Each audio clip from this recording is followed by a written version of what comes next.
J'invite maintenant l'intervenant final de cette session de ce matin, le docteur Soawon, onco-radiothérapeute et soins palliatifs à l'hôpital Welkin à Maurice, qui va nous parler de l'importance de la cellule de soutien et des soins d'accompagnement. Docteur Soawon.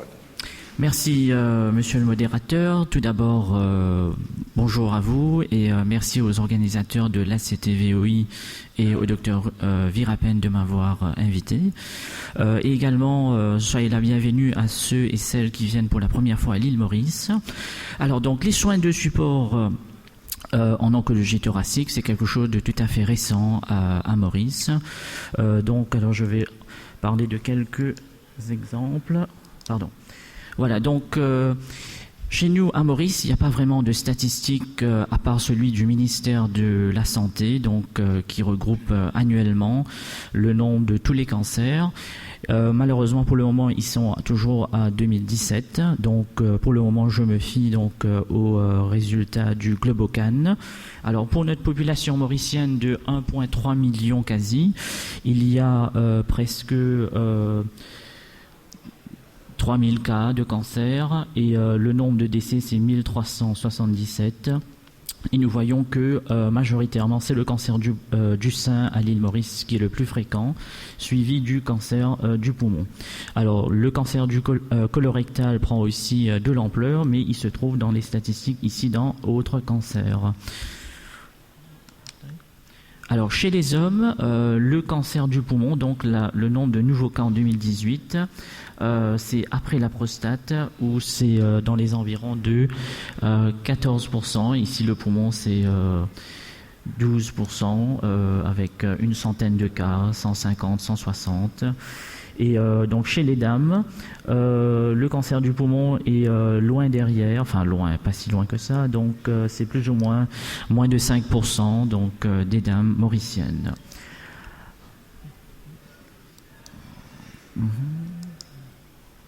Voilà, concernant la mortalité donc, à l'île Maurice, vous avez donc, depuis les années 60, 70, 80, une augmentation de la mortalité chez les messieurs, donc d'une centaine de cas. Et c'est aussi en parallèle avec l'augmentation démographique de notre pays. Alors, chez les dames, voilà, donc c'est une vingtaine à une quarantaine de cas de mortalité due au cancer du poumon à Maurice dans les années 2010-2018. Et c'est aussi en fonction de l'évolution démographique de la population vieillissante mauricienne. Alors, concernant donc le nombre de cas estimés dans les 5 prochaines années, 2018 à 2025, donc chez nous, à Maurice, par rapport aux petites centaines de cas que nous avons, 140, 130, presque 150, une augmentation de 30 à 40 nouveaux cas que nous attendons donc pour 2025. Cela veut dire que parce que je vous dirai par la suite, à Maurice, il y a très peu de cas qui sont curables. Majoritairement, les patients mauriciens et mauriciennes sont au stade 4 et ils ont besoin donc des soins palliatifs. Et donc chez les dames également, donc vous avez aussi une petite augmentation qui est prévue d'une dizaine de cas donc ces 5 prochaines années. Alors, donc l'estimation de décès également, donc une quarantaine de cas. Donc, c'est-à-dire que le cancer du poumon à Maurice va prendre plus d'ampleur dans les 5 prochaines années. Et donc, ils auront besoin de plus d'accessibilité aux soins palliatifs. Et également chez les dames, une petite dizaine de cas de mortalité en plus par rapport à 2018. Alors, les soins palliatifs, vous savez tous ce que c'est, donc c'est juste un bref rappel. Ce sont des soins actifs et continus en institution ou à domicile. Alors, à Maurice, il y a donc en institution, là où je travaille, et également à domicile, que j'essaye d'organiser avec les membres de la famille, des médecins généralistes. Et donc, en clinique, c'est une approche multidisciplinaire sur les symptômes physiques, par exemple la douleur, les troubles digestifs, par exemple, et tout en prenant en considération les troubles psychologiques et le soutien de l'entourage familial qui est essentiel. Alors, quand ça se fait, souvent, donc en Europe, moi j'ai été formé en Belgique, donc en Belgique c'est très précocement, mais quand je suis arrivé à Maurice, je vois que c'est assez tardivement. Donc tardivement, c'est-à-dire quand c'est vraiment, il y a presque plus rien comme option thérapeutique. Donc, et de manière optimale, elle devrait être le plus tôt lorsque le diagnostic est posé. Et donc, ce que j'essaye de faire, c'est d'organiser des séances de conscientisation pour le public, écrire des articles dans les journaux pour conscientiser la population mauricienne, non seulement des méfaits du tabac, le cancer du poumon, mais les soins palliatifs. Il y a aussi des émissions radio. Alors, l'organisation des soins palliatifs à domicile, souvent le patient mauricien, les membres de la famille contactent le médecin généraliste et à ce moment-là, le généraliste organise tant bien que mal la cellule de soutien. Sinon, s'il me connaît, il me contacte. Alors, l'île Maurice, c'est une petite île. Quasi tout le monde connaît tout le monde, donc ça marche. À l'hôpital ou en clinique privée, il y a donc 2-3 cancérologues qui ont été formés aux soins palliatifs et donc ils proposent ces soins donc non seulement dans le cancer du poumon mais d'autres cancers. Alors à Maurice, donc l'unité, par exemple au niveau de la clinique où je travaille, il y a donc le cancérologue, les infirmiers donc et les médecins généralistes qui souvent n'ont pas eu une formation parce que chez nous à Maurice il y a beaucoup de médecins diplômés de différents pays, donc ils viennent pas tous de l'Europe. Donc, certains ont étudié très peu les soins palliatifs, d'autres beaucoup plus. Donc, il faut harmoniser les connaissances. Il y a aussi l'interaction. Heureusement, nous avons des professionnels paramédicaux, des psychologues, des diététiciens, des physiothérapeutes, mais pas beaucoup de logopèdes chez nous à Maurice. Des stomathérapeutes, ce sont des infirmières spécialisées, mais c'est moins de 10, donc il nous en faudrait plus. Et le pharmacien clinique qu'on met également dans l'équipe afin que nous ne soyons pas à court de médicaments, principalement les morphiniques. Parce que pour nous, à l'île Maurice, nous avons un problème annuel, c'est que vers la fin de l'année, donc il y a un manque de morphiniques, et donc c'est par quota de pays, de régions d'Afrique. Enfin, il y a aussi pas mal de niveau organisation, au niveau international où ça coince. Et ensuite, il y a donc les conseillers interreligieux, les bénévoles et le travailleur social qui intervient pour les soins palliatifs donc à Maurice. Alors, c'est comme les autres patients que j'avais quand j'étais à Bruxelles, donc ils ont la douleur, dyspnée, des infections, l'hémoptysie, il faut prendre en charge donc tous ces symptômes, la cachexie, l'asthénie. Alors, pour le moment, à Maurice, ce qui marche, ce sont les antioxydants. Donc, les patients stade 4, pas nécessairement phase terminale, mais métastatique, avec perte d'appétit, manque de force. Donc, nous avons heureusement de nouveaux médicaments qui nous permettent, enfin, de compléments alimentaires plutôt, qui nous aident donc, par exemple, pour l'asthénie et combattre tant bien que mal la cachexie.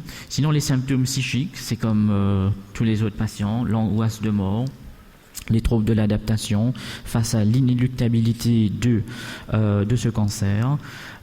Et ils présentent les mécanismes de défense, voilà, choc, déni, colère, dépression et acceptation. Alors, il faut bien sûr tout un accompagnement du patient au niveau psychologique. Donc nous avons des psychologues et aussi au niveau familial, parce qu'il y a aussi pas mal de membres de la famille mauricienne qui décompensent, et donc ils ont eux aussi besoin d'un soutien. Alors, en France, donc vous avez la chance d'avoir des lois, par exemple la loi Leonetti-Claes, au niveau du code de déontologie médicale et aux procédures collégiales, les recours à la sédation profonde et continue. Ici, à Maurice, il n'y en a pas. Alors, comment faisons-nous ? Nous devons parler avec la famille, discuter avec un membre, on va dire, influent de la famille pour lui dire, écoutez, arrivé telle situation, tel moment de non-retour, est-ce que vous êtes d'accord si la personne est inconsciente, si le patient est inconscient. Si le patient est conscient, alors en présence des membres de sa famille, nous lui demandons, souhaitez-vous une sédation profonde, oui ou non, si l'inéluctable est proche. Donc, Et ensuite, vous avez aussi le décret 2016-1067, les directives anticipées. Alors, à Maurice, il n'y a pas encore de directives anticipées, de formulaire spécial. Ce n'est pas encore non seulement acté par la loi, mais pas encore dans les cliniques. Donc, mais c'est quelque chose à développer dans le futur, parce que, comme je vous ai montré, Globocan nous informe qu'il y aura beaucoup plus de patients atteints de cancer du poumon à Maurice, et que le grand souci, c'est que 75% des patients mauriciens, ils sont au stade 4, 75 au minimum, très peu des stades 1, très peu des stades 2. Il y en a des stades 3, mais c'est majoritairement des stades 4. Pourquoi? Parce que ils prennent du temps à venir, et puis c'est aussi la maladie où on le détecte tardivement. Et puis chez nous, malheureusement, nous n'avons pas de PET scan ou TEP scanner, donc sinon on aurait pu, pour d'autres indications où on fait un TEP scan, on découvre quelque chose au niveau pulmonaire chez un patient mauricien tabagique. Alors, justement, à mon retour, il y a moins d'1 an de cela, donc je me suis dit, mais que peut-on faire pour diminuer le nombre de patients mauriciens et mauriciennes détectés au stade 4? Et donc j'ai créé, grâce à les autres membres de la clinique où je travaille, un dépistage précoce du cancer pulmonaire à Maurice, donc depuis avril de cette année. C'est le tout premier à Maurice. Et donc ici, je suis le protocole américain, le NCCN, avec les critères que j'observe, donc les hauts risques. Groupe 1, groupe 2, c'est un low dose CT scan, un scanner à faible dose, que nous avons, donc les machines de scanner.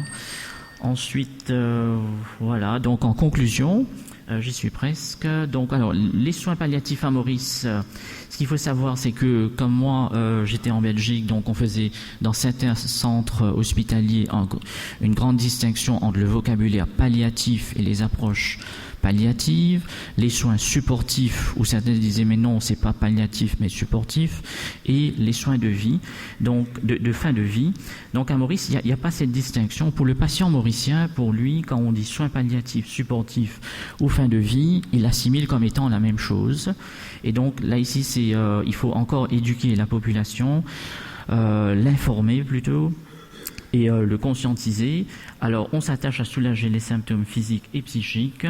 Alors, comme moi j'étais en Belgique, donc comme vous savez, il y a l'euthanasie.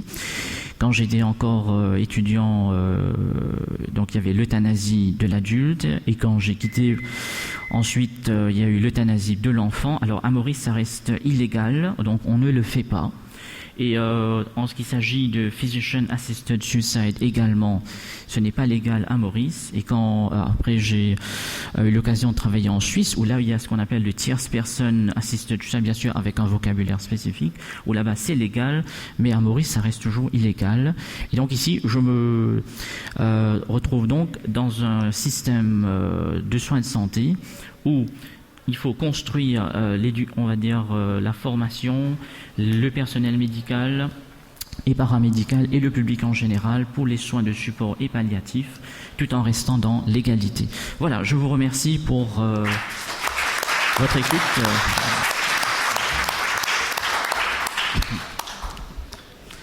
Merci beaucoup, Dr. Soawan, pour une très belle présentation. Est-ce qu'il y a des questions pour le Dr. Soawan au fond de la salle?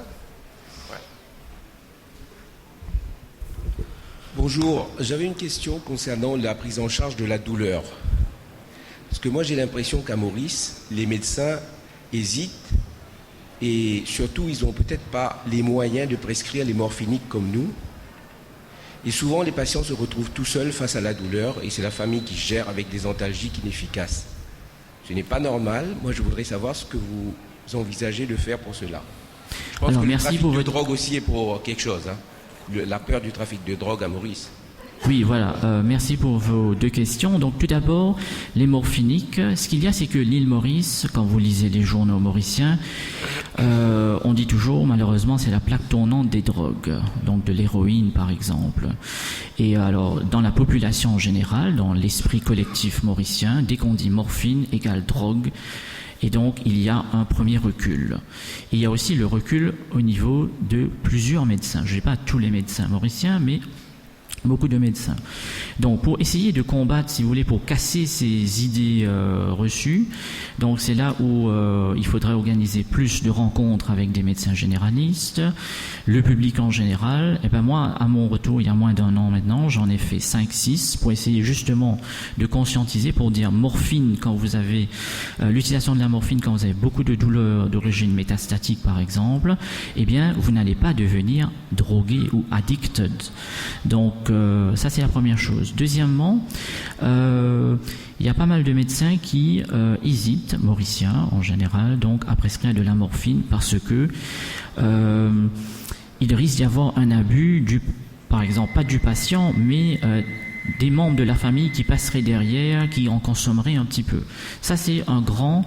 voilà, c'est quelque chose qu'il faut aider à combattre. Alors, qu'est-ce qu'on peut faire? C'est d'utiliser des patchs. Alors moi, j'utilise beaucoup de patchs de fentanyl, de durogésique, où à ce moment-là, c'est collé dans le dos du patient. Un autre membre de la famille ou quelqu'un d'autre ne peut pas venir le subtiliser et en profiter. Parce que quand vous allez voir, vous faites le tour des pharmacies à Maurice, le nombre de pharmaciens ou de pharmacies qui délivrent la morphine, c'est presque zéro. C'est uniquement en hôpital public ou dans les cliniques privées. Et puis, vous parlez aussi de la drogue. C'était quoi votre question spécifique? Dr. Solomon, oui. Nous sommes arrivés Ah d'accord, à la ok, merci beaucoup. Merci beaucoup pour une très belle présentation.